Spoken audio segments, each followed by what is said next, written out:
Hello दोस्तों। आपने देखा होगा कि बहुत सारी जगह पे अलग अलग टाइप पे इलेक्शंस होते रहते हैं। इलेक्शन जिसमें बीजेपी कांग्रेस ये सब है ना। तो वो इलेक्शंस जो है आपने कभी सोचा कि क्यों इतने सारे इलेक्शन और क्यों बार बार इलेक्शंस, क्यों एक साथ ही नहीं हो जाते सारे इलेक्शंस। तो ये सारी चीजों को आंसर करने के लिए हमारा जो गवर्निंग सिस्टम है उसको आपको समझना पड़ेगा। इंडिया का जो गवर्निंग सिस्टम है उसको समझना पड़ेगा और उसके लिए तीन चीजें रिस्पॉन्सिबल है। एक होता है हमारा लोकसभा, दूसरा होता है विधानसभा, देन राज्यसभा। और इन तीनों में से जिसमें हम पार्टिसिपेट करते हैं यानी कि आम जनता, हम लोग जो इसमें वोट करते हैं वो होता है लोकसभा विधानसभा। और भी होते हैं लेकिन वो छोटे लेवल पे होते हैं, लेकिन लोकसभा और विधानसभा के लिए हम खुद वोट करते हैं। ओके, तो आपको ये दोनों क्या चीजें हैं, लोकसभा क्या है, विधानसभा क्या है, राज्यसभा क्या है, क्या काम करते हैं, ये सब समझाने के लिए मैंने ये वीडियो बनाया है। तो हम शुरुआत जो है वो लोकसभा से करने वाले। लोकसभा जो है वो बहुत ही अहम हिस्सा है हमारी डेमोक्रेसी का, क्योंकि इसको आप पीपल की आवाज, लोगों की आवाज भी बोल सकते हो। लोगों की आवाज।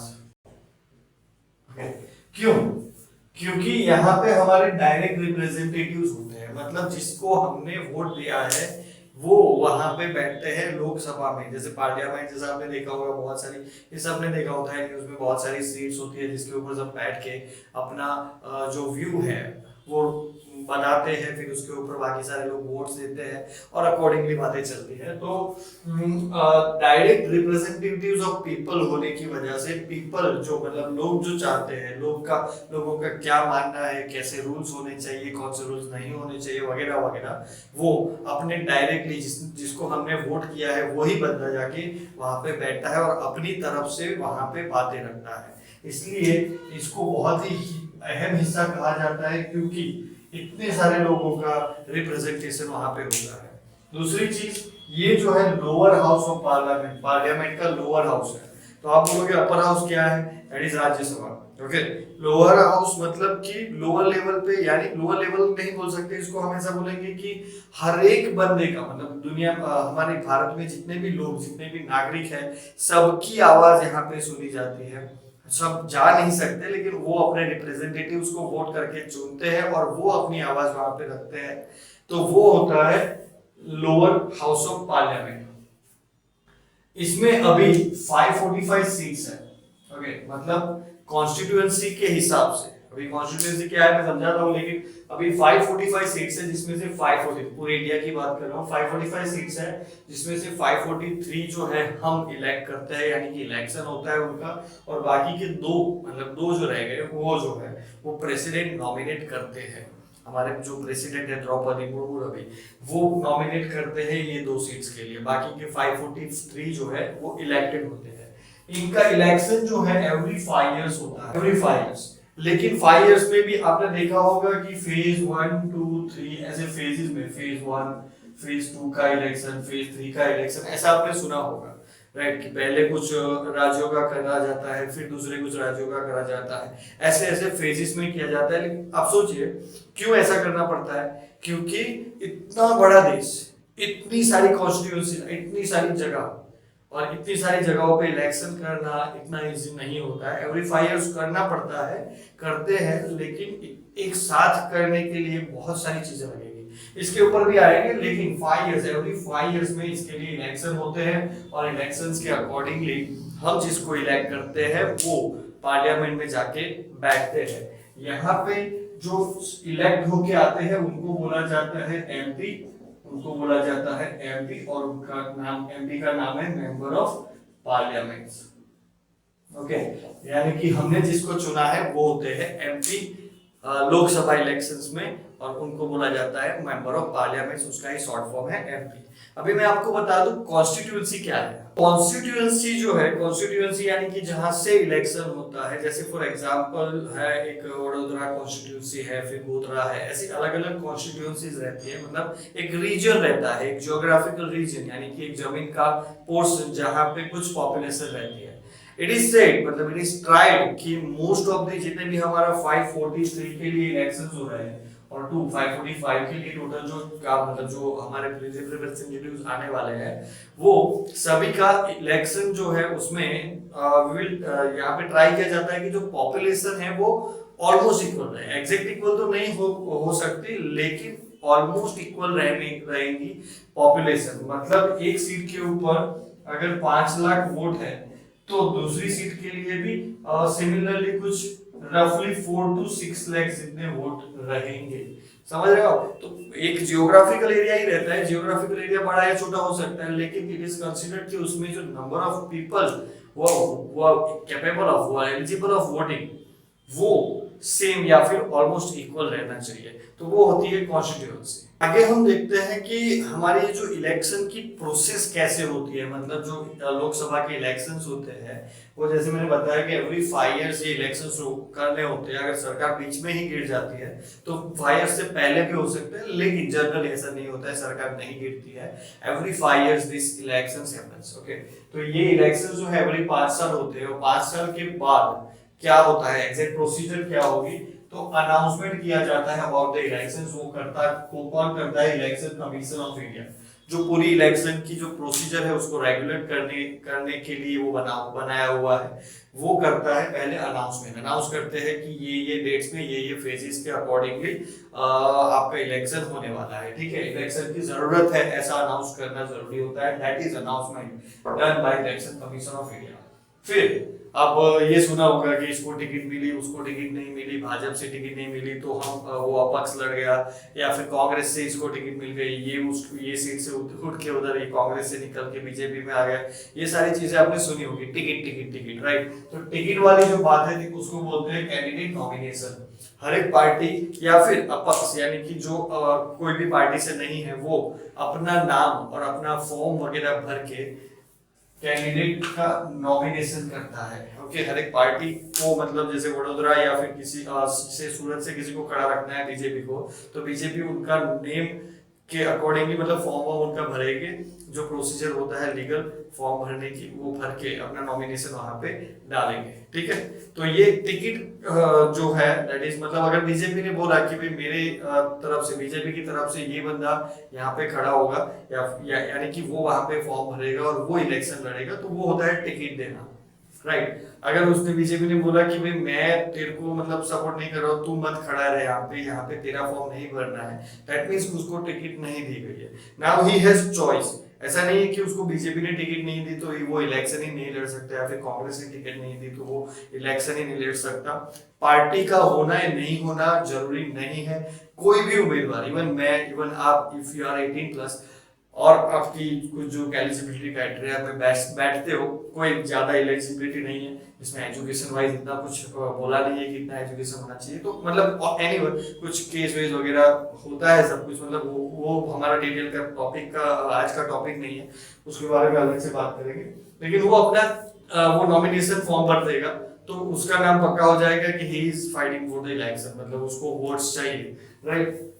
देन जिन्होंने नॉमिनेशन किया है वो कैंपेनिंग करते हैं। कैंपेनिंग मतलब मुझे वोट दो, है ना, मेरा ये निशान है, मैं आपको ये करूंगा, मैं आपके मतलब प्रॉमिसेस करना, सभा पढ़ना, उसमें अनाउंसमेंट करना, जैसे भी एडवर्टाइज करना। कैंपेनिंग का मतलब होता है एडवर्टाइज करना। तो everyone advertises for themselves and then voting फिर प्रीफिक्स की गई डेट्स के ऊपर वोटिंग की जाती है।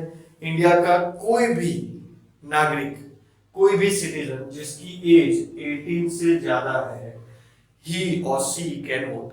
ओके, कोई भी सिटीजन है, उसमें कोई एलिजिबिलिटी नहीं है। सब, इवन जेल में जो कैदी है वो भी वोट कर सकते हैं, उनका भी वोट बनता है। तो everyone votes, okay, and everyone voting के बाद थोड़े दिन बाद उसके रिजल्ट बाहर आते हैं, और रिजल्ट में जो पार्टी के पास मैक्सिमम, अगर मैं अपक्ष लड़ रहा हूं तो भी मेरी कॉन्स्टिट्यूंसी जीता हूं तो वो मेरी टिकट, मेरा विनिंग हुआ, और वो कॉन्स्टिट्यूंसी का लोगों का मतलब जन रिप्रेजेंटेटिव, लोगों का रिप्रेजेंटेटिव मैं बनूंगा, और मैं बैठूंगा as an MP, member of parliament, into the parliament, और मैं लोगों की आवाज पार्लियामेंट में रखूंगा, राइट। वैसे ही कोई अगर पार्टी जैसे बीजेपी है तो उनके बहुत सारे कैंडिडेट्स जीते।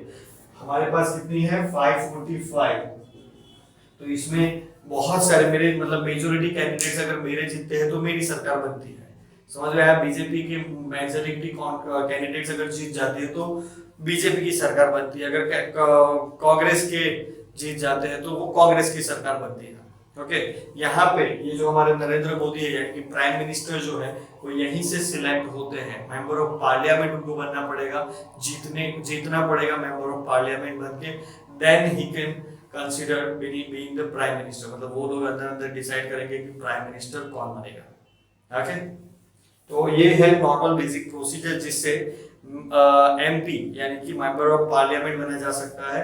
उसके बाद वही मेंबर ऑफ पार्लियामेंट जो है उसी में से डिसाइड किया जाता है कि ये हमारे गृह मंत्री बनेंगे, ये प्राइम मिनिस्टर बनेंगे, फाइनेंस मिनिस्टर बनेंगे, ये डिफेंस मिनिस्टर बनेंगे। वो पार्टी डिसाइड करती है। देन जो पार्टी जीती हुई है, जिसके पास मैक्सिमम सीट्स है, मैक्सिमम सीट्स पे जो जीते हुए हैं वो डिसाइड करते हैं कि कौन कौन सी सीट पे बैठेगा, कौन कौन सी चीजों को हैंडल करेगा।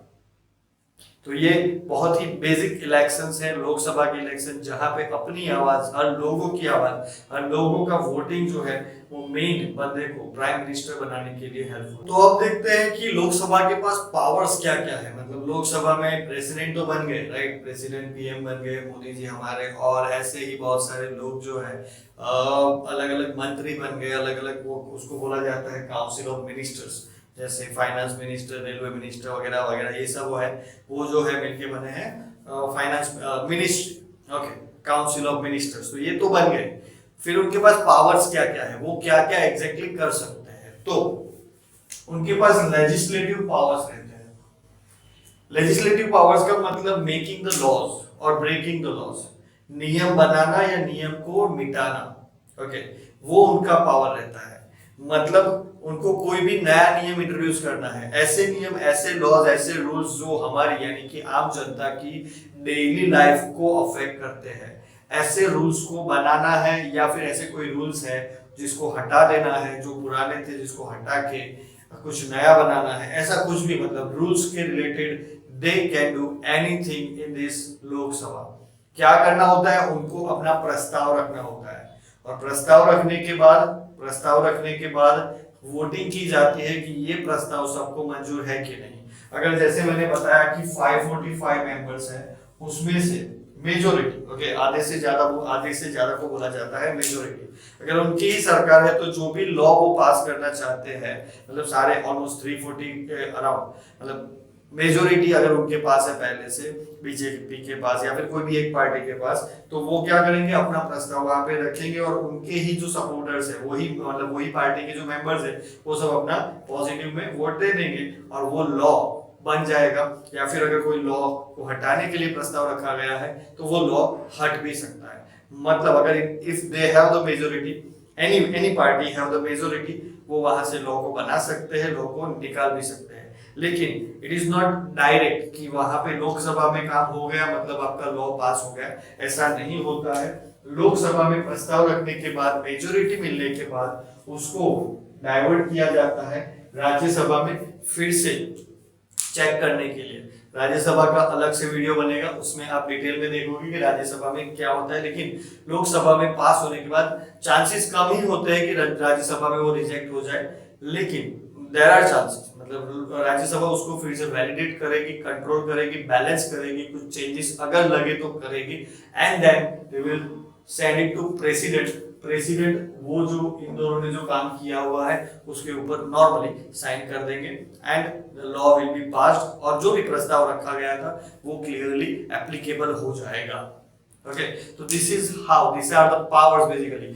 दुनिया का मतलब दुनिया नहीं, सॉरी, भारत के रिलेटेड, इंडिया के रिलेटेड कोई भी लॉ यहाँ पे बनाया या तोड़ा या फिर मिटाया जा सकता है। They have the power. Okay, जो भी लोकसभा मेंबर्स यानी कि एमपीज बने हुए हैं उनके पास वो पावर है कि वो काम वो कर सकते हैं विथ मेजोरिटी। देन दूसरा होता है फाइनेंशियल पावर्स। आपने सुना होगा एवरी ईयर जो है बजट बनाया जाता है जिसमें टैक्सेस डिसाइड किए जाते हैं कि आम जनता कितना टैक्स भरेगी और वगैरह वगैरह बहुत सारी चीजें होती है। बजट किसानों के लिए कितना बजट है, स्टूडेंट्स के लिए क्या बजट है, एक्स वाई जेड बहुत सारी चीजें फाइनेंसिस के रिलेटेड। तो वो जो है वो भी सेम प्रोसीजर पहले लोकसभा में क्लियर करना पड़ता है, देन लोकसभा में उसको पास करना पड़ता है with majority, then it goes to Rajya Sabha and then the president signs again. Okay, लेकिन मनी बिल ऐसा है जिसको सिर्फ और सिर्फ, मनी बिल एक अलग से टॉपिक है लेकिन आप समझो कि पैसे के रिलेटेड बहुत ही स्ट्रॉन्ग बिल है, लेकिन उसको सिर्फ और सिर्फ लोकसभा में ही प्रेजेंट किया जा सकता है। You can not present, anyone can not present it in Rajya Sabha, ये यहाँ पे ही डायरेक्टली पास हो जाता है मनी बिल। ओके, तो they have the financial powers. Executive powers भी है, मतलब सारे एमपीज मिलके मेजोरिटी में एक प्रेसिडेंट को चुनना पड़ता है। अगर वो मेजोरिटी चली जाती है तो वो सरकार गिर सकती है, नए प्रेसिडेंट का चुनाव हो सकता है, मतलब पहले से फिर से इलेक्शन करने की जरूरत पड़ सकती है। They control the PM and the council of the ministers, मतलब कि अगर किसी के पास मेजोरिटी है भी फिर भी बाकी के एमपीज जो है उनका पावर है उनको कंट्रोल करना, कुछ ज्यादा गलत डिसीजन कोई ना ले ले उसके बारे में उसका ध्यान रखना, वो भी उनका पावर है। ओके, मतलब मेजोरिटी जब तक उनके पास है, कोई भी एक पार्टी के पास अगर मेजोरिटी है तो वो तब तक ही डिसीजन ले सकते हैं, जैसे ही मेजोरिटी टूटी उनकी सरकार गिर सकती है। तो they control PM and the council of the ministers, council of the ministers मतलब अलग अलग डिफरेंट मंत्रीज। ओके, तो इतने पावर्स जो है वो उनके पास होते हैं।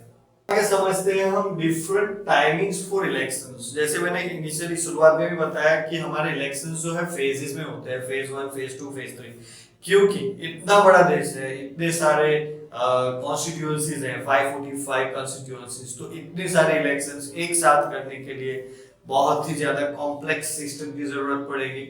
आप जानते हो सिक्योरिटी भी बहुत होती है, बताया आप लोगों को, बहुत सारी मतलब ये पहला पैरामिलिट्री फोर्सेस वहां पे तैनात होती है, पुलिस वाले बहुत सारे होते हैं जब इलेक्शंस होता है, तो वो सिक्योरिटी को मेंटेन करना जरूरी है। इलेक्शन कमीशन ऑफ इंडिया के पास इतना ज्यादा स्टाफ होना जरूरी है कि वो जो है वो इतना पूरा मतलब 545 सीट्स के लिए पूरा का पूरा अरेंजमेंट्स है वो अच्छे से कर पाए। तो इतना ज्यादा मतलब फिजिबल प्रैक्टिकल नहीं होता है, इसलिए ये बड़े से 545 सीट्स को अलग अलग फेजेस में डिवाइड करके फिर छोटे छोटे टुकड़ों में, छोटे छोटे पोर्शंस में वोटिंग किया जाता है।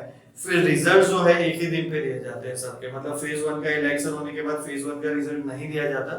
फेज 1, फेज 2, फेज 3 जितने भी फेजेस में इलेक्शंस करने होते हैं वो सारे इलेक्शंस जो है करने के बाद एक साथ आपको रिजल्ट दिया जाता है।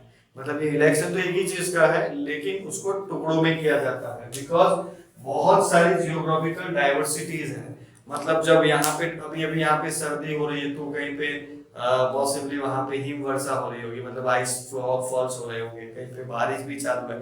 तो बहुत सारी मतलब जियोग्राफिकल डाइवर्सिटी है, अलग अलग type of variety of locations है वी हैव, है ना, कहीं कहीं पे पर्वत है, कहीं कहीं पे पानी के बीच में बने हुए हैं, तो बहुत सारी वेराइटीज होने के कारण टुकड़ों में करना थोड़ा इजी रहता है। जैसे सिक्योरिटी का मैंने बताया, और ये सब के बाद प्रोसेस को स्मूथ बनाने के लिए, वोटिंग की प्रोसेस को स्मूथ बनाने के लिए भी छोटे छोटे हिस्सों में काम करना ज्यादा सही रहता है। इसलिए जब लोकसभा इलेक्शंस होते हैं तो उसको फेजेस में किया जाता है, और वो फेजेस जो है वो चीजों को इजी बनाने के लिए होता है और कोई रीजन उसमें नहीं होता है। ठीक है, तो ये था हमारा लोकसभा के बारे में बेसिक डिटेल्स जो आपको, मेरे को और हर एक इंसान जो भारत में रहता है उसको जाननी चाहिए, और इतना नॉलेज उनको होना चाहिए। ओके, तो नेक्स्ट वीडियो में हम बात करने वाले हैं विधानसभा के बारे में। वो भी एक रीजन है क्यों बार बार इलेक्शंस आते हैं। लोकसभा का इलेक्शन ऐसा नहीं है कि बार बार आता है, एवरी 5 इयर्स आता है, और 5 इयर्स के बाद वो फिर से 5 इयर्स के बाद ही आता है। हाँ, बीच में कहीं पे सरकार गिराने की जरूरत पड़ी, गिर गई, ऐसा कुछ हुआ, मेजोरिटी कम हो गई लोकसभा में, देन वो अचानक से फिर से करना पड़ सकता है, लेकिन जनरली ऐसा नहीं होता है। तो बार बार फिर अभी जैसे महाराष्ट्र में एक इलेक्शन गया, ऐसा क्यों होता है? बार बार इलेक्शंस क्यों आते हैं? तो वो जो इलेक्शंस होते हैं वो होते हैं विधानसभा के इलेक्शन, इसमें भी नॉर्मल हम लोग ही वोट करते हैं, लेकिन that is a different thing, और उसके लिए हम नेक्स्ट वीडियो में समझेंगे कि विधानसभा क्या है और वो कैसे काम करती है और क्यों उसको बनाया गया है। ओके, तो चलिए मिलते हैं नेक्स्ट वीडियो में, अभी के लिए बाय बाय।